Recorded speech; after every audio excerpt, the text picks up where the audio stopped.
नमस्कार दोस्तों, मैं हूँ मनविंदर और मेरे चैनल पे आप सभी लोगों का बहुत स्वागत है।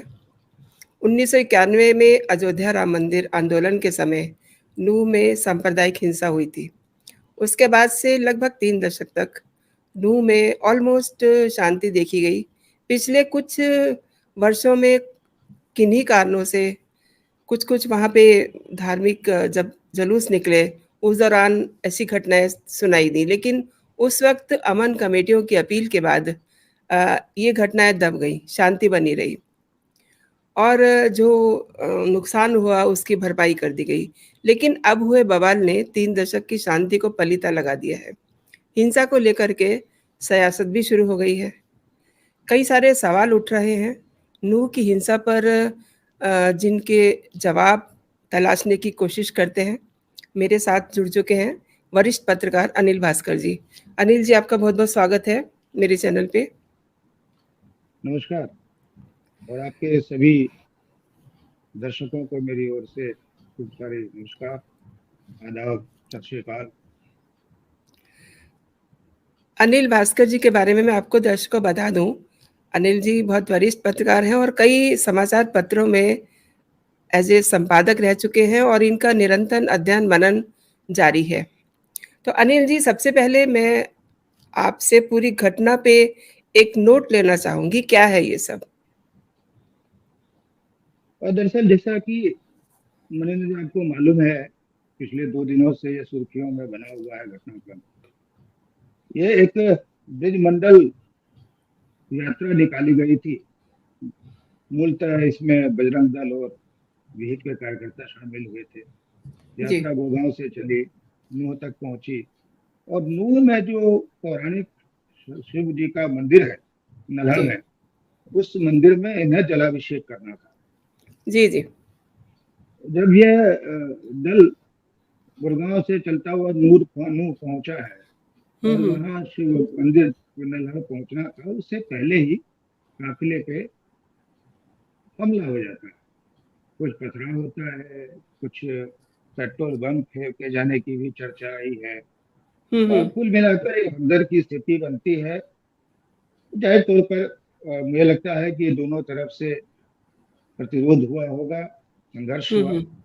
और इसमें अब तक आपको ऐसा मालूम होगा कि 2 होमगार्ड कर्मचारी मारे गए, इनके जी। अलावा 3 और ही लोग मारे गए हैं, तो कुल 5 लोगों ने अपनी जानें गंवाई हैं। हुँ, और हुँ। फिर वहां की घटना, जैसे कहते हैं ना जंगल में आग फैलती है, जी, जी। बिल्कुल कुछ ही उसी अंदाज में सोहना हुँ, हुँ। गुड़गांव तक ये हुँ, हुँ। हिंसा की लपटें पहुंची हैं और हर तरफ उपद्रव की स्थिति पैदा हुई। अल्टीमेटली प्रशासन को जो शुरुआती तौर पर जो कार्रवाई करनी थी वो उन्होंने सहजने तक के स्तर पे की है। और जैसे इंटरनेट की कनेक्टिविटी काट कर कोशिश की गई कि इस मामले को ज्यादा टूल जन समुदाय के बीच में न दिया जाए, और भी जी। जो इलाके हैं वहाँ संवेदनशील इलाके या गैर संवेदनशील इलाके, कम से कम उन क्षेत्रों तक शांति को बनाए रखा जाए। अनिल जी, एक और बात है, जैसा कि आपने भी ज़िक्र किया, नूह ज़िले के जो सांप्रदायिक तनाव है, उसको देखते हुए वहाँ पर सोशल मीडिया पे कहा गया है कि कुछ लोग इस तरीके की पोस्ट ना अपडेट करें, कोई ऐसी चीज़ ना लिखें। इसके चलते वहाँ पे इंटरनेट भी बंद कर दिया गया है। इवन राजस्थान के कुछ इलाके हैं, वहाँ भी यही किया गया है। मीन्स ये हरियाणा की घटना है, लेकिन अब ये गुड़गाँव और उसके बाद राजस्थान तक पहुँच चुकी है। किस तरीके से देखते हैं आप सर इसे? जाहिर है, देखिए राजस्थान का कनक तो उस पूरे घटनाक्रम में पहले ही दिन से बना, जी। क्योंकि जो ये घटना जब शुरू हुई हुँ, हुँ। तो ये माना गया कि जो मोनू बानेश्वर का एंगल है जी। वो सीधे सीधे भरतपुर से जुड़ा हुआ है, कि जो जी, 2 जी। लड़के हुँ, हुँ। जुनैद और वारिस की हत्या हुई थी और जिस हत्या के मामले में वो वांछित है मोनू हुँ, हुँ। बानेश्वर, हुँ, हुँ। तो वो दोनों जुनैद और वारिस मूलतः हुँ, हुँ। भरतपुर राजस्थान के रहने वाले थे। हुँ, हुँ। और इसलिए वो मामला, और जब पहली बार जब प्रतिक्रिया आई कि क्यों आखिर नूह में काफिले के ऊपर हमला किया गया, तो उसको भी सीधे सीधे मोनू मानेसर के उस वीडियो से जोड़ कर देखा गया। जी। उसको माना गया कि एक उकसावे की कार्रवाई थी जो उस वीडियो के माध्यम से की गई, और उसके बाद जो काफिले पर उस यात्रा पर जो कुछ हमला हुआ, पथराव हुआ, जो कुछ भी, वो उस वीडियो की प्रतिक्रिया के स्वरूप। तो सीधा कनेक्शन भरतपुर से जुड़ता है, राजस्थान से जुड़ता है, और ऐसे भी जो बॉर्डर के इलाके हैं वो आपस में इतने गुथे हुए होते हैं कि कोई एक घटना एक भौगोलिक सीमा तक सीमित नहीं रह सकती है। उसका प्रभाव, दुष्प्रभाव, वो निश्चित रूप से साथ के जो तटवर्ती स्टेट है वहां को उसका असर देखने को मिलता ही मिलता है। तो इसमें कोई ऐसी हैरानी की बात नहीं, और एहतियातन ये कदम उठाया जाता है प्रशासन की ओर से कि भाई चलो अब तो शांति है, अब तो लगभग स्थिति नियंत्रण में है, तो फर्दर और कोई ऐसी घटना न घटे, इसलिए एहतियातन आज इंटरनेट का इस्तेमाल बंद करना पड़ता है। क्योंकि हम मानते हैं आज सोशल मीडिया का जो ये दौर है, एक छोटी छोटी चीजें भी सोशल मीडिया के माध्यम से ट्रैवल होकर के बड़े जन समुदाय तक पहुंच जाती है। अब चूंकि उस पर कोई फिल्टर नहीं है, तो हम सब का अपना निजी तजुर्बा भी यही कहता है कि जी। उसमें आधे से ज्यादा चीजें तो फेक होती हैं, अपने जी। नफा नुकसान के हिसाब से गढ़ी गई होती हैं। हम उसको गढ़ते समय, या जो कोई भी उसको गढ़ता है सोशल मीडिया के जरिए, पोस्ट के जरिए जन समुदाय तक पहुंचाता है, वो कतई उसका आकलन ही नहीं करता है कि समाज पे इसका प्रभाव कैसा पड़ेगा, या समाज उसको किस रूप में स्वीकार करेगा। यह जी। दुर्भाग्य है। और सूचना क्रांति के नाम पर जो कुछ भी चला है, जो कुछ भी उपलब्धियां कह सकते हैं हमारे हाथों में आई है, उसके दुष्परिणामों से भी हमें दो चार होना ही पड़ेगा, ये हमारी नियति है। एक अभी मैं देख रही थी, अरविंद केजरीवाल ने एक ट्वीट किया है और उन्होंने जी अपने ट्वीट में ये कहा है कि नूह की जो सांप्रदायिक हिंसा है, काफ़ी परेशान करने वाली है।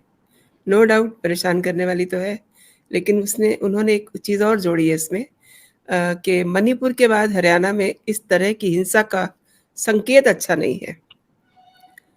ये जो उन्होंने कहा है देखिए, कि निश्चित रूप से संकेत अच्छा नहीं है, इसको आप किस तरीके से लेते हैं? क्योंकि बहुत सारे ट्वीट आ रहे हैं, बहुत सारे जो समझ लीजिए कि लोग इसे शायद से चुनाव के साथ जोड़ के देख रहे हैं। काफ़ी सियासत इस पे शुरू हो गई है। तो हम इनके ट्वीट को ही देखते हैं, ये क्या कहना चाह रहे हैं? देखिए, बड़ा दुर्भाग्य है हमारा, और जिस दौर में हम आ चुके हैं उस दौर का सबसे बड़ा दुर्भाग्य यही है कि अब हम हर, चाहे वो राष्ट्रीय मुद्दा हो, चाहे वो क्षेत्रीय मुद्दा हो, सामाजिक मुद्दा हो, गैर सामाजिक मुद्दा हो, हर मुद्दे का अब एक तरीके से राजनीतिक चश्मे से देखने की आदत पड़ चुकी है।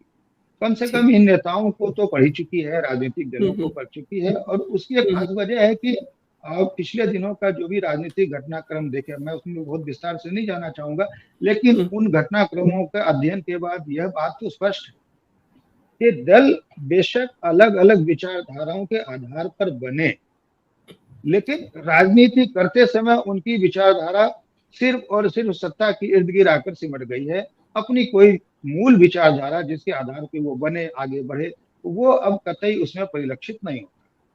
तो अगर अरविंद केजरीवाल ये कह रहे हैं कि जो नूह की हिंसा है, या जो हरियाणा के दूसरे क्षेत्रों, दूसरे जिलों में जो उसकी प्रतिक्रिया स्वरूप प्रति हिंसा हुई है, उन घटनाओं का मणिपुर से सरोकार अगर वो तलाश पाते हैं, तो निश्चित रूप से इसमें मैं एक विशुद्ध राजनीतिक एंगल ही देख पाता हूँ, क्योंकि वो दोनों जगह की घटनाएं बिल्कुल भिन्न है। कम से कम मैं तो इस नजरिए से इसे देखता हूँ कि इन दोनों घटनाओं में कोई साम्य नहीं है, जो बिल्कुल अलग तरीके के मुद्दे हैं। मणिपुर का जो मुद्दा है वो सबको पता है, वो कुकी और मैतेई समुदाय के बीच का, और वो संघर्ष आज का नहीं है, वो जी, संघर्ष बहुत पुराना दशकों स पुराना संघर्ष है, जी, अंग्रेजों के समय से चला आया हुआ संघर्ष है। जी। और ऐसा नहीं है कि वो तात्कालिक कोई घटना, बड़ी इस तरह की घटनाएं मणिपुर में होती रही हैं। ये हुँ, बात हुँ। पहली बार है कि सोशल मीडिया के एक्टिव होने के बाद कुछ ऐसी चीजें भी निकल करके पूरे देश दुनिया के सामने आ जाती हैं, जो सोशल मीडिया के दौर से पहले शायद संभव नहीं हुँ, होती। जी। तो उसको हम उसी नजरिए से देखें, और जो यहाँ की घटना है, नूह की घटना है, मेवात की घटना है, इसको हम बिल्कुल उसी परिप्रेक्ष्य में देखें जो उसका एक क्षेत्रीय परिप्रेक्ष्य है। क्षेत्रीय परिप्रेक्ष्य उसका भी कुछ कुछ वैसा है। मैं अगर उसके विस्तार में जाऊं तो मैं बता सकता हूँ, क्योंकि जी, जी, श्योर, देश श्योर। विभाजन के बाद से ही जो स्थिति है, मुझे नहीं पता इस परिचर्चा में ये कितना सार्थक होगा इस पर बात कर पाना, और अभी के माहौल में, अभी के दौर में। लेकिन कुछ सच्चाई तो है जिसको हम आप बैठ करके तलाशेंगे, सामने लोगों के रखेंगे, कि जो नूह मेवात का मामला, जैसे आपने 1991 का जिक्र किया, आपने कहा कि राम मंदिर मुद्दे बाबरी मस्जिद के विध्वंस के बाद भी वहां पे प्रतिक्रिया बड़ी तीखी हुई थी, देश के तमाम हिस्सों में तीखी हुई।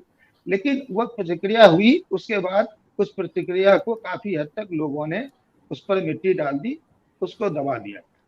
मगर ये जो मेवात का मामला है, नूह का मामला है, इसकी परिस्थितियां कुछ अलग बनी रही हैं, और बनी रही हैं आजादी के बाद से ही। आप अगर इसके ऐतिहासिक पहलुओं पर गौर करेंगी तो बहुत सारी कुछ ऐसी चीजें अभी आपको देखने को मिलेंगी जो मुझे लगता है देश हित में नहीं होंगी, समाज हित में नहीं होंगी, किसी के हित में नहीं। बेसिकली कम से कम जो हम गंगा जमुनी तहजीब की बात करते हैं, जी, उस तहजीब के हित में तो कतई नहीं है। जी, पिछले 20 25 30 सालों से करीब आप देखेंगे जो डेमोग्राफिक चेंज हुआ है उस जी, जी, पूरे मेवात नूर इलाके का, वो अपने आप में एक बहुत ही खतरनाक संकेत है। जी, जी। बड़ी संख्या में एक समुदाय के लोगों का उस पूरे परिक्षेत्र से पलायन हो गया है। हुँ, हुँ। लगभग इस नूह मेवात में अगर मैं सही हूं तो करीब 200 गांव आते हैं। आज जी, इक्का दुक्का गांव बचे हैं जहां एक विशेष समुदाय के लोग हैं, या उनके दो चार घर बचे हैं। पूरी तरीके से एक विशेष समुदाय के लोग वहां से पलायन कर चुके हैं। निश्चित रूप से पलायन बहुत स्वैच्छिक कुछ मामलों में तो होता है, जैसे हम कहते हैं कि उत्तराखंड के पहाड़ों से लोग नीचे आ जाते हैं, भाई हुँ, हुँ, नौकरी हुँ। की तलाश में आते हैं, विषम परिस्थितियों से घबरा कर आते हैं, एक सुगम जिंदगी की तलाश में आते हैं, हुँ, जीवन के हुँ। लिए नए अवसरों की तलाश में आते हैं। जी, लेकिन चाहे वो मेरठ का मामला हो, मुजफ्फरनगर का मामला हो, चाहे नूह मेवात का मामला हो, जिस तरह का पलायन हुआ है, वो पलायन तो फोर्स पलायन है। उसके लिए विवश किया गया है पूरे के पूरे जन समुदाय को, चाहे कश्मीर से लोग भाग किया है, वो जी। स्वैच्छिक नहीं था पलायन। तो खैर इसके बहुत गहरे, इसमें मुझे नहीं लगता कि ये अभी सही समय है इसके गहरे परतें मतलब जो उनकी परतें हैं उसको उधेड़ने का। हाँ, तो लेकिन जो अभी की स्थिति है उस पर हमें ज्यादा फोकस करना चाहिए कि आखिर यह स्थिति पैदा हुई क्यों अचानक। मैं आप ही से जानना चाहती हूँ कि ये जो स्थितियाँ जी। बनी हैं, ये क्यों बनी हैं? बतौर एक पत्रकार आपको क्या लगता है, क्यों ये स्थितियाँ बनी हैं? देखिए कुछ तो मैं कहूंगा कि जिन मामलों में हमें संवेदनशील नहीं होना चाहिए, हम उन मुद्दों पर संवेदनशील हो गए हैं। हुँ, हुँ। जहां असंवेदनशील होना चाहिए वहां ज्यादा संवेदनशील हो गए हैं। जैसे जो हम गंगा जमुनी तहजीब की बात करते हैं, जो हम सामाजिक समरसता की बात करते हैं, जी, उस मामले में हम असंवेदनशील हो रहे हैं। जी, लगातार समाज हमारा असंवेदनशील हुआ जा रहा है, इसमें कोई शक नहीं। जी, और वेरी ये ट्रू। ऐसा नहीं कि कुछ लोग कह सकते हैं कि साहब ये तो अभी की जो मौजूदा सरकार आई है पिछले 9 साल हुँ, से, ये इसके राज में ऐसा हो गया। अरे भैया अगर ऐसा है तो पिछले सारे इतिहास उठा के टटोल के देख लो दंगों के, जी, कि क्या रहा है हमारा इतिहास। हमने अतीत में कितने खून बहाए एक दूसरे के। जी, देश का बंटवारा भी इसी आधार पे कर लिया हमने तो। जी, जी, बिल्कुल सही तो कह रहे हैं। हम ये दिलासा कब तक आप दूसरे को देते रहेंगे कि साहब गंगा जमुनी तहजीब की वजह से हम सब आज तक इतनी तरक्की कर पाए, या जीवन में जो हुँ, कुछ भी हुँ। हासिल हुआ वो या समाज में जो समरसता है वो उस तहजीब की देन है। अब हम इस झूठे दिलासे के साथ कब तक जिएंगे पता नहीं। जी, बट मुझे लगता है कि जो दूसरा पक्ष है धार्मिक कट्टरता का, जी, जिसके प्रति हमें असंवेदनशील होना चाहिए, हम वहां संवेदनशील हुए चले जा रहे हैं। इसके सामाजिक कारण भी है और राजनीतिक कारण तो खैर नहीं। जो ध्रुवीकरण की राजनीति है इस पर कोई कहने सुनने की बात नहीं है, सबको जन जन को मालूम है, और वो हुँ, हुँ, पिछले कई दशकों से इस चीज का अनुभव भी कर रहे हैं निजी हुँ, तौर हुँ। पर।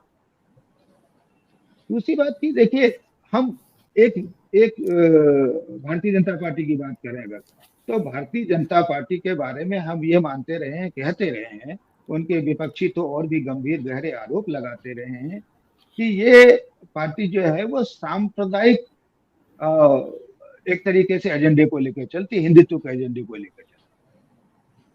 मगर दुर्भाग्य देखिए ये हुआ कि अगर वो उस एजेंडे के साथ कई राज्यों में सत्ता हासिल करने में सफल हो गई, या केंद्र में लगातार 2 बार सरकार बना ली और तीसरी बार की भी वो दम भर रहे कि भाई 2024 में हम आने से कोई रोक नहीं सकता। अच्छा, एक बड़े जन समुदाय से बात करें तो इसके संकेत भी दिखते हैं हमें, है। लेकिन अब जो बाकी दल है जो अपने आप को सेकुलर कहते हैं, जो यह दाग या यह आरोप लगाते हैं भारतीय जनता पार्टी पर कि वो सांप्रदायिक ध्रुवीकरण के सहारे जीतने सत्ता तक पहुंचने वाली पार्टी है, वो हिंदुत्व के एजेंडे को लेकर आगे बढ़ने वाली पार्टी है, तो अब दिक्कत ये है कि उनकी जीत को देखते हुए वो जो दूसरे सेकुलर दल हैं जो आरोप लगाते थे, वो खुद ही एक वर्ग विशेष की राजनीति उसके बढ़ावा देने के लिए आगे आ गए। जी, तो जी, अब बिल्कुल जो सही। है एक गजब की बात है राजनीति में। आप देखिए किसी भी मुद्दे को, हाल फिलहाल के आप किसी भी ऐसे सामाजिक मुद्दे को उठाकर देख लीजिए, स्पष्ट हो जाएगा, प्रमाणित हो जाएगा कि जो भाजपा की राजनीति, सांप्रदायिक राजनीति का जो लोग आरोप लगाते थे, वो खुद ही किसी न किसी संप्रदाय की राजनीति में शामिल हो गए। जी, तो डाउन द लाइन अगर हम बात करें तो जो जनता है देश की, वो जो अपने नेताओं को फॉलो करती है, राजनीतिक दलों के जो साथ अपने लीनिंग रखते हैं, रुझान रखते हैं, निश्चित रूप से वो सारी चीजें उन तक भी ट्रेवल हुई हैं। और समाज में जो एक वैमनस्य, एक जहर नफरत का जो बढ़ता जा रहा है, फैलता जा रहा है, उसके पीछे कहीं ना कहीं आप देखेंगे कि यह राजनीतिक कारण भी उसके निकल करके आएंगे सामने। अब जो कांग्रेस के विधायक हैं नूह के, वो क्या नाम उनका, आफ्ताब अहमद भाई, अब वो मैं देख रहा था एक टीवी चैनल को कह रहे थे कि भाई मैंने तो वो जो मोनू मानेसर का वीडियो चला, मैंने उसको लेके प्रशासन को आगाह किया था। बहुत अच्छी बात आपने आगाह किया, लेकिन जब नूह के दर्जनों गांव के युवक हथियार लेकर के इकट्ठा हो रहे थे नूह में, तो आपने कोई जानकारी दी प्रशासन को कि स्थिति इतनी विस्फोटक होने वाली है, पूरा का पूरा नूह रक्त रंजित होने जा रहा है? वो जिम्मेदारी क्यों नहीं थी आपकी? आपने उस पर क्यों खामोशी ओढ़ ली भाई? तो ये देखना पड़ेगा, ये पूरे समाज के लिए बड़ी चिंता की बात है कि हम जिसे जनप्रतिनिधि कह रहे हैं, उनको जन सुरक्षा की कोई चिंता नहीं, उसको सामाजिक सुरक्षा की कोई चिंता नहीं, वो सिर्फ अपने वोटों के नफा नुकसान की चिंता करने तक सिमट के रह गए। अपने राजनीतिक खांचों में जो उनके आका निर्देशित करेंगे, वो वहां तक बयान देंगे, वो वहां तक एक्ट करेंगे।